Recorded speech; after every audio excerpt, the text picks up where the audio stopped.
5 points pour reconnaître une relation toxique. Une relation affective entretenue avec un partenaire pervers narcissique est toujours une relation amoureuse toxique. Le mal-être ressenti par les victimes s'installe de façon diffuse. Toutes ne réalisent pas rapidement qu'une véritable violence psychologique est en train de s'exercer sur elles. Certains sentiments ou certaines situations sont pourtant, à cet égard, révélateurs. Repérer lesquels et ce qu'ils trahissent. Cette réflexion est tirée d'un article du site internet www.pervers-narcissique.com dirigé par Pascal Couder, psychanalyste et psychologue clinicien, co-auteur de l'ouvrage de référence « La manipulation affective dans le couple, faire face à un pervers narcissique ».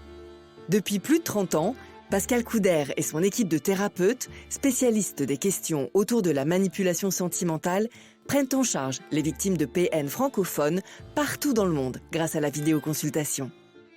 Rendez-vous sur pervers-narcissique.com pour accéder gratuitement à une multitude de ressources précieuses.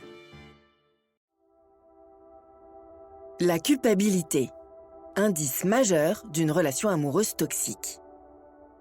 La culpabilité est le grand dénominateur commun de toute relation amoureuse toxique. Ce sentiment trouble et rampant surgit à la faveur d'un déséquilibre avec une impression d'excès, de jamais assez ressentie par les victimes. Elles ne sont jamais assez parfaites, jamais assez ceci ou jamais assez cela aux yeux de leur partenaire. Les manipulateurs ont, du fait de leur ego énorme, des besoins aussi énormes devant lesquels leurs victimes acceptent de s'effacer. Et elles en viennent à culpabiliser naturellement, tout en amenuisant leurs propres besoins à elles.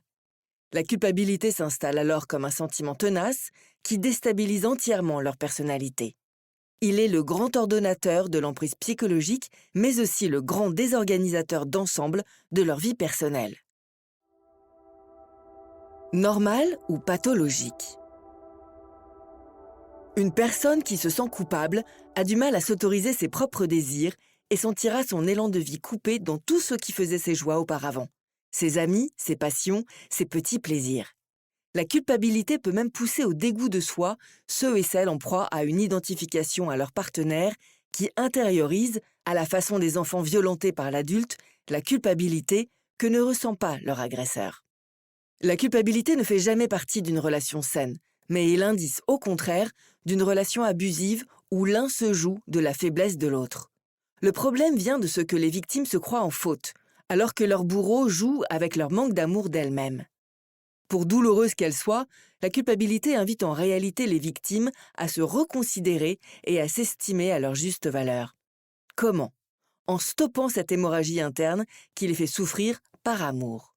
Elles doivent savoir que se sentir coupable est l'indice d'un attachement à une relation amoureuse toxique, car ce sentiment n'existe pas au sein d'une relation de couple harmonieuse et épanouissante. L'anxiété. L'anxiété est un trait de caractère qui redouble lorsque l'on est aux prises d'une relation amoureuse toxique. La personne sujette redoute sans cesse les fluctuations d'humeur de son partenaire et développe des réactions de défense dans un état de qui-vive permanent. Elle peut se mettre ainsi à tout redouter autour d'elle et à ruminer des idées négatives. Une plus grande irritabilité et une moindre adaptation au changement apparaissent aussi. Des troubles du sommeil peuvent surgir, préparant le terrain à des troubles plus graves, dépression, envie suicidaire.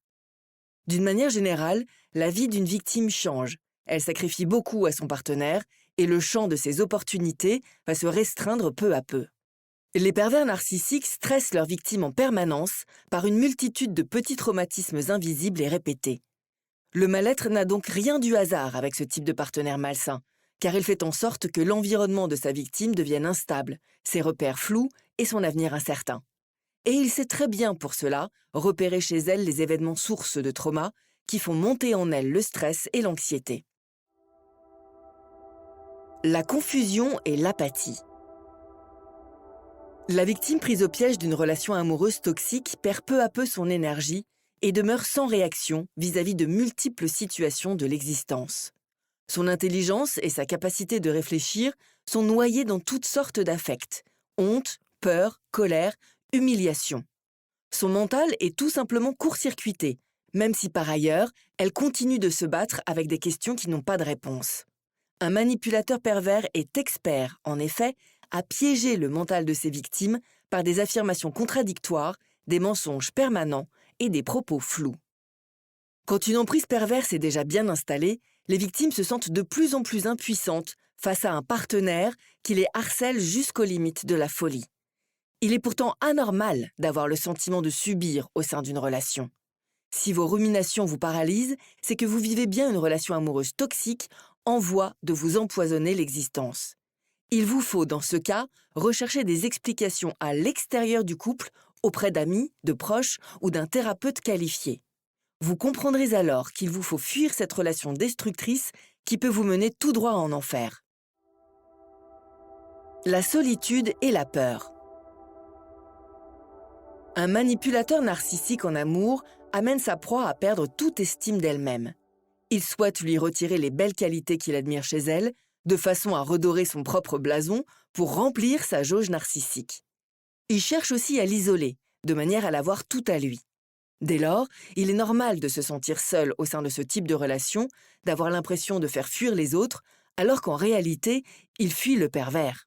Peu à peu, le vide crée le sentiment de n'être ni aimé ni aimable par personne, alors qu'en réalité, c'est la personnalité toxique du partenaire qui est responsable du manque.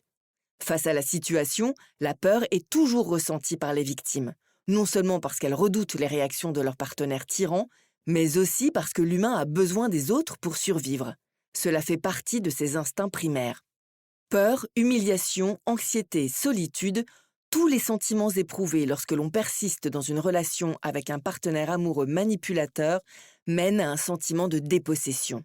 Il n'est jamais normal de sentir que notre vie nous échappe, et encore moins si cela se produit par amour pour l'autre. Toute relation qui met à mal la personnalité et l'intégrité psychique d'une personne est suspecte et confond souvent l'amour passionnel avec la dépendance affective et la manipulation.